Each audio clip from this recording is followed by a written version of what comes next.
নূহ আলাইহিস সালামের যুগের মানুষ সর্বপ্রথম এই মূর্তি পূজা শিরক করেছে। এর আগে মূর্তি পূজা ওয়ার্ল্ডে ছিল না, নূহ আলাইহিস সালামের যুগ থেকে শুরু হয়েছে। তাহলে এটাকে আমরা সর্বোচ্চ পর্যায়ে সনাতন বলতে পারি না। তারও আগে যে সময় চলে গেছে, ওই সময় মানুষ তাওহীদপন্থী ছিল।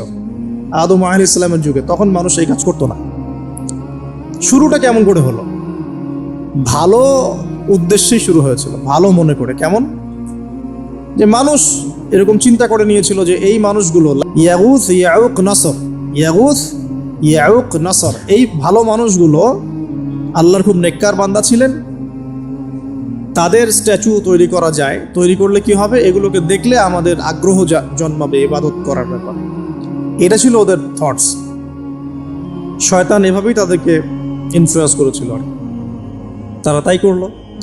এই জেনারেশনটা যখন মারা গেল, পরের জেনারেশন যখন আসলো, তখন শয়তান ওদেরকে বুঝালো, ধরেন 100-200 বছর পরে বুঝালো যে ওরা খুব ভালো মানুষ ছিল, ওদের মূর্তিকে মসজিদের বাইরে না রেখে ভিতরে ঢুকিয়ে ফেলো। তাদেরকে সিজদা করতে হবে না, ভিতরে ঢুকিয়ে ফেলো, ইবাদতে মনোযোগ আসবে। পরের জেনারেশন এই কাজটাই করলো। থার্ড জেনারেশনকে শয়তান বোঝালো যে সরাসরি ওদের কাছে চাইলেই হবে, তারা আল্লাহ পাকের অনেক কি আনুগত্য প্রাপ্ত, নৈকট্য প্রাপ্ত বান্দা, সরাসরি তাদের কাছে চাইলেই হবে। আল্লাহর কাছে চাওয়া এখানে চাওয়া একই কথা, ওখানে সিজদা করা এখানে সিজদা করা একই কথা। এখান থেকে শুরু হলো সরাসরি স্ট্যাচু ওয়ার্শিপ। সরাসরি স্ট্যাচু ওয়ার্শিপিং এখান থেকে শুরু হয়েছে।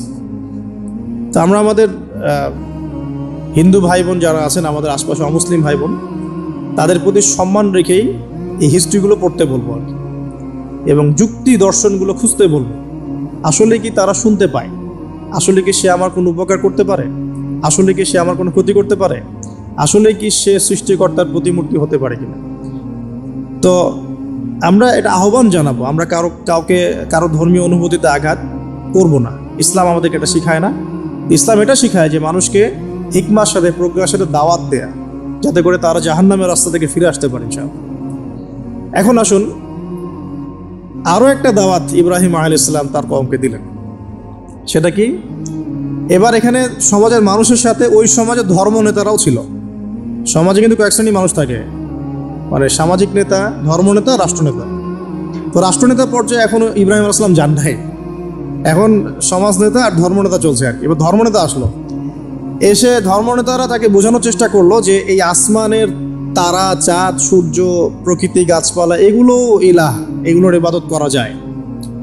এই ঘটনা আল্লাহ রাব্বুল আলামিন সূরা আনআমের মধ্যে বলেছে। তো ইব্রাহিম আলাইহিস সালামকে তারা দেখাচ্ছে, এটা আরবীয় একটা কাব্যিক ভাষায় কোরআনে এসেছে, চমৎকার ভাষায়, যে ফালাম্মা জান্না আলাইহিল লাইল, যখন তার উপর রাত আচ্ছাদিত হলো, রাআ কাওকাবা, তখন ইব্রাহিম আলাইহিস সালাম কি দেখলেন? আকাশে তারা দেখলেন। ঠিক আছে, তারা মূর্তি পূজার এখানেই আছে, ধর্মনেতারাও এখানেই আছে। তো তিনি বলছেন হাযা রব্বি, এটা আমার রব। ফালাম্মা ফালা, যখন তারকাগুলো অস্তমিত হলো, ক্বালা লা উহিব্বুল আফিলিন, আমি তো অস্তমিত যাওয়া জিনিসকে পছন্দ করি না। রব তো অস্তমিত যাবে না, এখানেও যুক্তি লাগবে, তো আমার ফিলোসফি লাগবে, আমার এখানে দর্শন লাগবে, এখানে তো আমাকে প্রজ্ঞা দিয়ে বোঝাতে হবে। এটা তো অস্তমিত হয়ে গেল, এটা তো রব হতে পারে না। ফালাম্মা রাআল কামারা বাযিগান, যখন সে চাঁদকে দেখলো জলজল করছে একদম। আর এখনকার চাঁদ দেখা আগের চাঁদ দেখা তো এক না, এখন তো আমরা চাঁদের আলোই খুঁজে পাই, তখনকার চাঁদ তো অন্যরকম। বাযিগান মানে জলজল করছে। তখন তিনি বলেন হাযা রব্বি, এটা আমার রব। তখন ফালাম্মা ফালা, যখন এটাও অস্তমিত হয়ে গেল, তিনি বলছেন লাইল্লাম ইয়াহদিয়ানি রব্বি লাকুনান্না মিনাল কওমিদ দাল্লিন, আল্লাহ যদি আমাকে হেদায়েত না দেন তাহলে আমি এই দল্লিনদের অন্তর্ভুক্ত হয়ে যাব। ইব্রাহিম আলাইহিস সালাম বলছেন ফালাম্মা রাআ শামসা বাযিগাতান, যখন এবার সূর্যকে দেখলেন দিনের বেলা, এটা তো আরো বড়। হাযা রব্বি হাযা আকবার, এটা আমার রব, এটা সবচেয়ে বড়। হাযা আকবার, এটা সবচেয়ে বড়। ফালাম্মা আফালাত, এটা যখন অস্তমিত হয়ে গেল, তখন তিনি বলছেন এই কথাটা যে ইয়া কওমি ইন্নী বারিউম মিম্মা তুশরিকুন, হে আমার কওম, তোমরা যেগুলোকে দিয়ে আল্লাহর সাথে শরিক করছো, এখান থেকে আমি আমার চেহারাকে ফিরিয়ে নিলাম। সুবহানাল্লাহ। তখন তিনি এই কথাটা বলেন ইন্নী ওয়াজ্জাহতু ওয়াজহিয়া লিল্লাযী ফাতারাস সামাওয়াতি ওয়াল আরদা হানিফা ওয়া মা আনা মিনাল মুশরিকিন, আমি আমার চেহারাকে ফিরিয়ে নিচ্ছি এই আসমান সমূহ এবং জমিনের সৃষ্টিকর্তার দিকে, এবং আমি মুশরিকদের অন্তর্ভুক্ত নই। ইন্না সলাতি ওয়া নুসুকি ওয়া মাহইয়ায়া ওয়া মামাতি লিল্লাহি রাব্বিল আলামিন। আমার সলাত, আমার কুরবানি, আমার স্যাক্রিফাইস, আমার জীবন, আমার ফুল লাইফ, আমার মৃত্যু সবকিছু কার জন্য? জগৎ সুমের প্রতিপালক আল্লাহর জন্য। লা শারীকা লাহু, তার কোনো শরীক নাই। ওয়া বিযালিকা উমিরতু, এই একনিষ্ঠভাবে তার ইবাদত করার জন্যই আমি আদিষ্ট হয়েছি। ওয়া বিযালিকা উমিরতু ওয়া আনা মিনাল মুসলিমিন, এবং আমি মুসলিমদের অন্তর্ভুক্ত। এই শুরু হলো এবার পুরো স্পষ্টভাবে তাওহীদের ঘোষণা দেয়া। তবে ইব্রাহিম আলাইহিস সালামের এক একটা পদক্ষেপ কি যৌক্তিক না, বৈজ্ঞানিক না, এবং অকাট্য প্রমাণ আছে না, এগুলোকে কিন্তু ভেদ করতে পারছে না তারা। এবার ইব্রাহিম আলাইহিস সালাম চিন্তা করলেন তারা এবার উচিত শিক্ষা দিতে হবে।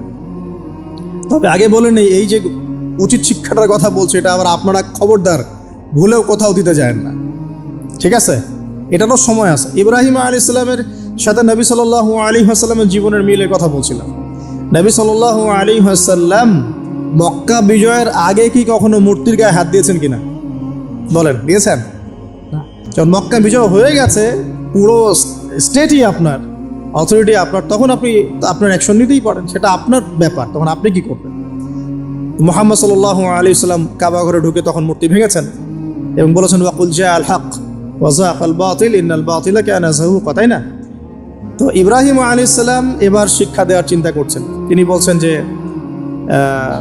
যখন এরা মেলাতে যাবে, ওই উৎসবে যাবে, তখন আমি এদেরকে দেখে নিব। এটা কুরআন চমৎকারভাবে বলেছে যে إذ قال لأبيه وقومه ماذا تعبدون أئفكا آلهة دون الله تريدون فما ظنكم برب العالمين فراغ إلى آلهتهم فقال ألا تأكلون। ইব্রাহিম আলাইহিস সালাম এবার যখন ওরা মেলায় চলে গেছে, যাওয়ার আগে আবার ইব্রাহিম আলাইহিস সালাম বলছিলেন যে ইন্নী সাকিম, আমি হচ্ছি অসুস্থ। আমি কি অসুস্থ? নজরা নজরাতান ফিন নুজুম, ইব্রাহিম আলাইহিস সালাম রাতের বেলা আকাশের দিকে তাকালেন একবার, তাকিয়ে ওদেরকে বললেন যে ইন্নী সাকিম, আমি অসুস্থ। এটা কৌশল, আমি অসুস্থ, এটা কৌশল। এই কৌশল আবার সব জায়গায় ঘাটাতে যায় না। তো এবার যখন তারা চলে গেল, ফারাগা ইলা আলিহাতিহিম ফাকালা আলা তাকুলুন, এবার তিনি ওই মূর্তি গৃহ যেটা ওদের, ওখানে ঢুকে বলছেন যে আলা তাকুলুন, তোমাদের কি হলো, খাচ্ছ না কেন? কাদেরকে বলছে এই কথা? মূর্তি, খাচ্ছ না কেন? আলা তাকুলুন। ফারাগা ইলা আলিহাতিহিম ফাকালা আলা তাকুলুন মা লাকুম লা তানতিকুন, কি হলো, কথা বলছো না কেন? মা লাকুম লা তানতিকুন, কি হলো, কথা বলছো না কেন?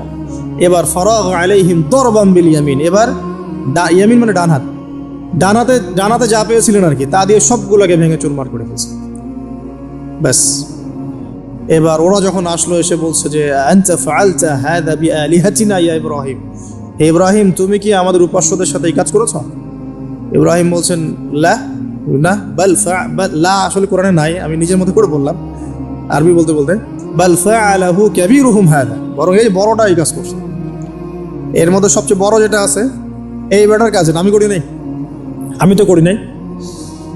তখন ওরা তো এটা তো হতভম্ব হয়ে গেল, যে সে বলছে যে তুমি তো জানো, তুমি তো খুব ভালো করেই জানো যে তারা কথা বলতে পারে না, নড়াচড়া করতে পারে না, কিছুই করতে পারে না। তখন তিনি বললেন তাহলে তোমরা কেন এমন ইলাহের উপাসনা করো যে কথাও বলতে পারে না, শুনতেও পারে না, দেখতেও পারে না, তোমার উপকারও করতে পারে না, ক্ষতিও করতে পারে না। কিন্তু এবারও কিন্তু যুক্তি নাই, কোনো তাদের কাছে কোনো দলিল নাই, কোনো প্রমাণ নাই, কোনো যুক্তি দর্শন কিচ্ছু নাই। এবার শুরু হলো জুলুম। জালেমের কাজ কি? যুক্তি, জ্ঞান, দর্শন, বিজ্ঞান এগুলো দিয়ে যখন পরাস্ত, এগুলো দিয়ে পারছি না, এবার পেশি শক্তি। এবার কি? পেশি শক্তি। ব্যাস, এবার পেশি শক্তি। ইব্রাহিম আলাইহিস সালামকে নিয়ে যাওয়া হচ্ছে নমরুদের দরবারে। এবার চলো, এবার তোমার আজকে খবর আছে। এবার পুরো রিমান্ড হবে 7 দিনের। একদিন রিমান্ড হলেই অবস্থা খারাপ হয়ে যাওয়ার কথা। ইব্রাহিম আলাইহিস সালামকে এবার নিয়ে যাচ্ছে ধরেন নমরুদের কাছে। কি যে হবে আল্লাহ ভালো জানেন। ইব্রাহিম আলাইহিস সালাম যখন যাচ্ছেন তখন কি তিনি জানতেন যে আল্লাহ পাক তাকে আগুন থেকে বাঁচাবেন? এই ঘটনা যে ঘটবে তিনি কি জানতেন? আচ্ছা, আমরা না হয় জানি যে এমনটা হয়েছিল। ইব্রাহিম আলাইহিস সালাম ওই সময় তো আর জানতেন না যে কি হতে যাচ্ছে। তার মানে তার ওই সময় তার ইমানের তেজ, তার স্থিরতা, ইস্তেকামা এবং তাওয়াক্কুল কত বেশি ছিল। তাকে নিয়ে যাওয়া হচ্ছে।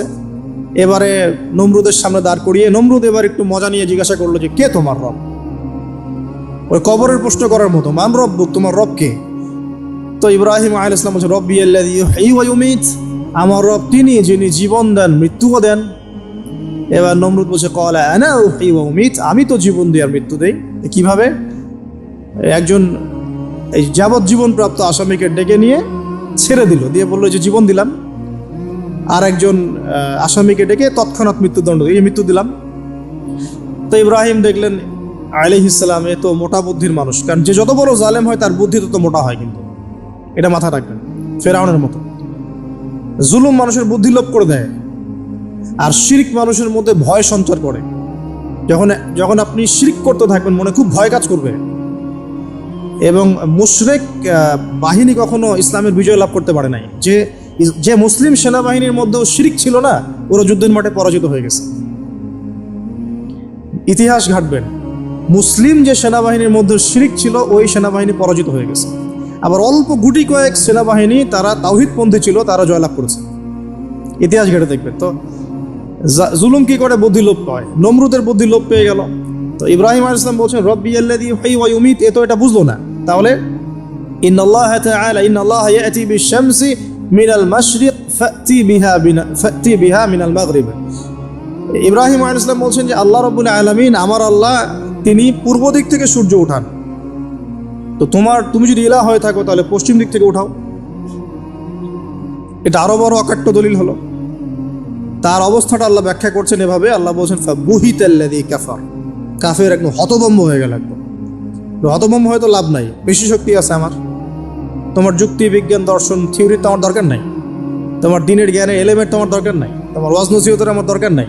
আমার কাছে কি আছে? বেশি শক্তি আছে, পিঠায় সব সিধা করে ফেলা একেবারে। ব্যাস ইব্রাহিম আলাইহিস সালামের জন্য বলছে হাররিকুহু ওয়ানসুরু আলিহাতাকুম, একে জ্বালায় দাও, পুরায় দাও, একে জ্বালায় পুরায় দাও, তোমাদের ইলাহদেরকে সাহায্য করো। আল্লাহ পাক অন্য জায়গায় বলছেন যে ফাআরাদু বিহি কাইদান ফাজআলনাহুমুল আসফালিন, তারা ইব্রাহিম আলাইহিস সালামকে নিয়ে একটা বিশেষ বড় একটা কৌশল করল। এই কৌশলটা কি ছিল? তাকে অগ্নিকুণ্ডের মধ্যে ফেলে দেওয়ার একটা চেষ্টা করলো, আগুন জ্বালিয়ে রাখলো। বলা হয় 40 দিন, এগুলো হিস্ট্রি বা তাফসীরগুলোতে আসছে, আমি just Quran text to the point বলছি। তো আগুন দাউ দাউ করে জ্বলতে লাগলো, ওই ব্যাবিলন, ওখানকার সব মানুষ দেখছে বিষয়টা। ইব্রাহিম আলাইহিস সালামকে ফেলে দেওয়া হবে। দেখেন, যখন ফেলে দেওয়া হবে তখন কি ইব্রাহিম জানতেন যে তিনি আগুনে পুড়বেন না? তিনি তাহলে প্রস্তুত ছিলেন, তিনি তখন জীবন দেওয়ার জন্য প্রস্তুত ছিলেন। ঠিক আছে, এখন তাকে ফেলে দেওয়া হচ্ছে, ঠিক ওই সময়ে জিবরাইল আলাইহিস সালামের আগমন। সুবহানাল্লাহ। তিনি এসে বলছিলেন যে আমার কাছে কোনো হাজত আছে নাকি আপনার? তখনও ইব্রাহিম আলাইহিস সালাম বলেছেন আপনার কাছে আমার কোনো হাজত নাই। হাসবি আল্লাহ ওয়া নি'মাল ওয়াকিল, এই যে কথাটা আমরা বলি, হাসবুনাল্লাহ ওয়া নি'মাল ওয়াকিল, হাসবি আল্লাহ ওয়া নি'মাল ওয়াকিল। ইব্রাহিম আলাইহিস সালাম বললেন আল্লাহই আমার জন্য যথেষ্ট এবং তিনিই আমার উত্তম কর্মবিধায়ক। এরকম মোমেন্টে বান্দা যখন আল্লাহকে এভাবে চাবে, আল্লাহ রাব্বুল আলামিন না এসে পারবেন? কখনোই পারবেন না ইনশাআল্লাহ। তখন আল্লাহ রাব্বুল আলামিনের আদেশ চলে আসলো, ইয়া নার, হে আগুন, কুনি বারদান ওয়া সালামান আলা ইব্রাহিম, ইব্রাহিমের জন্য ঠান্ডা হয়ে যাও, শীতল ঠান্ডা হও, মানে খুব শীতল না, বা আরামদায়ক শীতল ঠান্ডা হয়ে যাও। সুবহানাল্লাহ। এভাবে আল্লাহ রাব্বুল আলামিন ইব্রাহিম আলাইহিস সালামকে অগ্নি পরীক্ষা থেকে বাঁচালেন। ওখানে ইব্রাহিম আলাইহিস সালাম থাকলেন, কোনো ক্ষতি হলো না। তিনি পরবর্তী সময় বলেছিলেন ওই সময়টুকুর মধ্যেই তিনি শান্তিতে ছিলেন। ওই যে বললাম না, অনেকে যে নির্যাতন নিপীড়নের শিকার হয় তারপরে বলে যে ওই সময়টুকুই ভালো ছিলাম, আল্লাহকে পেয়েছিলাম, তেলাওয়াত বেশি ছিল, তাহাজ্জুদ বেশি ছিল, পরে ফিতনার যুগে চলে আসছি। তো এই হলো অগ্নি পরীক্ষা। এরপরে কমকে দাওয়াত দেওয়ার হলো না, সেখান থেকে চলে যেতে হলো। এই যে অগ্নি পরীক্ষা ইব্রাহিম আলাইহিস সালামকে এখানে দিতে হয়েছে, ওইরকম পরীক্ষা আমাদের নবী সাল্লাল্লাহু আলাইহি ওয়াসাল্লামকে দিতে হয়েছে তায়েফের মাঠে, দিতে হয়েছে বদরের মাঠে, উহুদের মাঠে। এখানে আল্লাহ পাক ফেরেশতা নামিয়ে দিয়েছেন সাহায্যের জন্য, বদরের মাঠে দেখেন, উহুদের মাঠে আল্লাহ পাক ফেরেশতা নামিয়েছেন সাহায্যের জন্য। একদম হুবাহু মিল পাবেন আপনি জিনিসগুলো, খালি বাসিরা থাকলেই হবে, ধরতে পারলেই হবে জিনিসগুলো। সামনে যাই, এবার শুরু হলো জীবনের দ্বিতীয় পর্যায়ে। এবার তিনি হিজরত করে চলে যাচ্ছেন। দেখেন এখানেও হিজরত, আবার নবী সাল্লাল্লাহু আলাইহি ওয়াসাল্লামের যুগেও মক্কা থেকে মদিনায় নবীগণের জীবনের সাথে এগুলো জড়িত। ঠিক আছে, এখন যাওয়ার তো একজন সাথী লাগবে। তো একাকিত্বের জীবনের অবসান ঘটলো, আল্লাহ রাব্বুল আলামিন তাকে সাথী দিলেন। সাথীর নাম হচ্ছে সারা আলাইহিস সালাম। কি নাম? অনন্য সুন্দরী নারী ছিলেন। ইতিহাসে বলা হয় যে দুজন নারী সবচেয়ে বেশি সুন্দরী, দুজন। আমাদের মতো আর্টিফিশিয়াল সুন্দরী না, আর্টিফিশিয়াল সুন্দরী কথা বলো, অরিজিনালি সুন্দরী দুজন নারীর কথা বলা হয়েছে। একজন হচ্ছেন হাওয়া আলাইহিস সালাম, অনন্য সুন্দরী নারী ছিলেন, এবং আরেকজন সারা আলাইহিস সালাম, তিনি পরম সুন্দরী নারী ছিলেন। দেখেন সারা আলাইহিস সালাম, তার গর্ভ থেকে কিন্তু পরবর্তীতে মানে সন্তান তো প্রথমে হচ্ছিল না, তাই না? শেষ বয়সে গিয়ে সন্তান হলো। হাজারা আলাইহিস সালামের গর্ভ থেকে কি ইসমাইল, আর সারা আলাইহিস সালামের গর্ভ থেকে ইসহাক। ইসহাক আলাইহিস সালামের পরে ইয়াকুব, আর ইয়াকুবের পরবর্তী বংশধর যারা তারা কি বনু ইসরাইল। তাই বনু ইসরাইলের মধ্যে ইউসুফ হাসান ইউসুফ সবচেয়ে সুন্দর ছিল না? সারা আলাইহিস সালামের সৌন্দর্য, সুবহানাল্লাহ, কথা বুঝতে পারছেন? মায়ের সৌন্দর্য, মায়ের মার বাবা তারা ছিলেন পরম সুন্দর। এখন সারা আলাইহিস সালামের সাথে বিয়ে হলো। দেখেন এই যে লম্বা সময় আলোচনা করলাম, এই সময়টুকুর মধ্যে ইব্রাহিম আলাইহিস সালামের দাওয়াতে মাত্র দুজন মানুষ মুসলমান হয়েছে। কজন? একজন হলো তার স্ত্রী সারা, আর একজন হচ্ছে তার ভাতিজা, তার নাম লুত। ভাতিজার নাম কি? লুত। পরবর্তীতে তিনিও নবী হয়েছিলেন, এবং তাকে সাদুম গোত্রের কাছে পাঠানো হয়েছিল। কোন পাপের কারণে? হোমোসেক্সুয়ালিটি, সমকামিতা, যেটা এখন ওই যে বিজ্ঞাপন দিয়ে প্রচার করা হয়। এবং ঢাকা শহরে যদি একটা শুমারি করা হয়, দেখবেন এদের সংখ্যা কম হবে না। ঢাকা শহরে যাকে শুমারি করা হয়, দেখবেন এদের সংখ্যা কম হবে না। তা এখন যদি ভূমিকম্প আসে, আমরা কি লা ইলাহা ইল্লাল্লাহ বলবো? বলেন তো। আমরা তো ডেকে নিয়ে আসতেছি ভূমিকম্প, আমরা ডেকে নিয়ে আসতেছি যে আল্লাহ পাক বলছেন এগুলো করো না, গজব আসবে। আমরা করছি আর এটাকে ডেকে নিয়ে আসতেছি, আসো। আর এদিকে আমরা মানে রড সিমেন্টের অ্যাডভার্টাইজ করতেছি আর কি, যেগুলো দিয়ে বাড়ি বানালে কোনোদিন ভাঙবেও না, কাঁপবেও না। আমাদের চিন্তাগুলো কেমন হয়ে গেছে জানি। আল্লাহ পাক জেনা, ব্যভিচার, মাদক, এইসব পাপের কারণে এরকম গজবগুলো নাজিল করেন। হিজরতের পালা শুরু হলো। সাথীকে মাত্র দুজন। কয়জন বলেন তো? এখন কয়জন সাথী মুসলিম? দুজন, সারা আলাইহিস সালাম এবং লূত আলাইহিস সালাম। এবার হিজরতের পথে একটা ঘটনা আছে। হিজরতটা হয়েছে কোথায়? ব্যাবিলন থেকে কেনাআনে। কোথায়? কেনাআন। কেনাআন কোন জায়গা? এটা শামের অন্তর্ভুক্ত একটা জায়গা। শাম মানে শুধু সিরিয়া নয়, বরং এটার একটা বড় ব্যাপ্তি আছে। প্যালেস্টাইন, জেরুজালেম এর অদূরেই শামের মধ্যেই, প্যালেস্টাইন জেরুজালেমের অদূরেই এই কেনাআন একটা জায়গা ছিল। এখানে খালিল নামে একটা জায়গা এখনো আছে। কি নামে? খালিল, বর্তমান নাম খালিল। ইব্রাহিম আলাইহিস সালামকে কি বলা হয়? খালিলুল্লাহ, আল্লাহর খালিল। ওই নামটা কিন্তু এখনো এখানে আছে আর কি। তো এখানে হিজরত করা হয়। তারপরে এখানে থাকতে লাগলেন তার স্ত্রী সারা আলাইহিস সালাম। এক সময় ওই এলাকায় একটু দুর্ভিক্ষ দেখা দিল। তখন তারা মিশরের দিকে যাচ্ছিলেন খাবারের সন্ধানে। যাওয়ার সময় সেখানে একটা রাজা ছিল। রাজাটা লম্পট টাইপের। লম্পট রাজা বোঝেন কিনা? যারা নারীর নেশা খুব আর কি, যে মেয়েকেই দেখে তাকে তুলে নিয়ে যায়। এগুলো নতুন পাপ না। ইতিহাসে যেগুলো দেখতে এখন যেগুলো হচ্ছে, এগুলো হিস্ট্রিতে ছিল, আগেও ছিল। কোরআনে এগুলো সবগুলোকে কেন ব্যাখ্যা করা হয়েছে? কারণ শেষ জামানায় শেষ নবীর উম্মতে এগুলো সবই হবে। শেষ নবীর উম্মতের সময় এই সবগুলো রিপিট হবে, কারণ আল্লাহ পাক সব জানিয়ে দিয়েছেন আমাদেরকে কি হয়েছিল আগে। আমরা হচ্ছে সামারি, পাপের সামারি। সারা ওয়ার্ল্ডের যত পাপ ছিল এগুলো সামারাইজিং করা হয়েছে, এই উম্মত হবে এগুলো উম্মতের মধ্যে। এই জন্য আল্লাহ পাক সতর্ক করেছেন বারবার। এখন এই রাজা সারা আলাইহিস সালামের দিকে চোখ দিল। এখানে আমাদের দিনী বোনদেরকে একটা মারাত্মক নসিহত করতে চাই। এটা আমি পড়ছিলাম যখন গত 3 দিন থেকে, আমি 2 বার এখানে পড়তে পড়তে থেমে গেছে। সারা আলাইহিস সালামকে যখন কিডন্যাপ করা হয়েছে, তখন দুটো কাজ হয়েছে এখানে। এক, ইব্রাহিম আলাইহিস সালাম সাথে সাথেই তিনি নামাজে দাঁড়িয়ে গেছেন। ইব্রাহিম আলাইহিস সালাম কি করেছেন? নামাজে দাঁড়িয়ে গেছেন।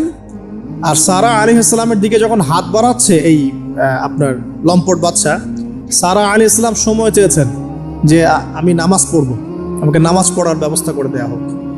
সারা আলাইহিস সালাম অজু করে এসেছেন, অজু করে নামাজে দাঁড়িয়েছেন, দাঁড়িয়ে 2 রাকাত নামাজ পড়ে আল্লাহর কাছে দোয়া করেছেন, আল্লাহুম্মা ইন কুনতা তা'লাম, হে আল্লাহ আপনি যদি জানেন, আল্লাহুম্মা ইন কুনতা তা'লাম, হে আল্লাহ আপনি যদি জানেন যে ইন্নী ক্বাদ আহসানতু ফারজি ইল্লা যাওজি, আমি আমার লজ্জাস্থানকে হেফাজত করে রেখেছিলাম, সতীত্বকে কখনো নষ্ট করিনি, শুধু আমার স্বামীর হক আমি স্বামীকে দিয়েছি। মানে আমি আমার স্বামী ছাড়া অন্য কারো কাছে আমার সতীত্ব নষ্ট করি নাই। যদি আপনি এটা জেনে থাকেন, আল্লাহ ফানসুরনি, আল্লাহ আপনি আমাকে সাহায্য করেন, ওয়ালা তুসমিত আলাইয়া হাযাল কাফির, আমার উপরে এই কাফেরকে আপনি বিজয়ী করেন না। এই দোয়াটা দিনী বোনরা মুখস্থ করে রাখতে পারেন, কারণ অনেকেই চলতে ফিরতে উঠতে বসতে অনেক রকম হ্যারাসমেন্টের শিকার হন। যদি আপনি সতীত্ব রক্ষা করে চলতে পারেন, তখন আল্লাহর কাছে দোয়া করবেন, আল্লাহ আপনি যদি জেনে থাকেন আমি আমার সতীত্ব রক্ষা করেছি, আমি অনেস্ট, আমি আমার সতীত্ব রক্ষা করেছি, কারো সামনে আমি আমার সতীত্ব নষ্ট করি নাই, আল্লাহ আপনি এই জালেমের এগেনস্টে, এই কাফের এগেনস্টে, এই ফাসেকের এগেনস্টে আমাকে সাহায্য করেন। এই দোয়া করার সাথে সাথেই এই বাদশার হাতটা অবশ হয়ে গেছে, হাত আর আগাচ্ছে না, হাত প্যারালাইজ হয়ে গেছে, পড়ে গেল সে। তখন আবার তিনি দোয়া করছেন সারা আলাইহিস সালাম, আল্লাহ এখন যদি সে মারা যায়, তার মানুষ মনে করবে আমি মেরে ফেলছি। তখন আল্লাহ পাক তাকে ছেড়ে দিলেন, ভালো হয়ে উঠলো। আবার ওই যে বললাম, পশুর স্বভাব তো কখনো ঠিক হয় না, আবার হাত দেওয়া শুরু করলো, চেষ্টা করলো, আবার অবশ হয়ে গেল। এভাবে 3-4 বার চেষ্টা করেছে। এরপরে যখন পারছে না, তখন সে বলছে যে আমার সামনে কোন শয়তানকে তোমরা নিয়ে আসছো, সে তার ভাষায় বলছে আর কি, আমার সামনে কোন শয়তানকে হাজির করছো, একে নিয়ে যাও আমার সামনে।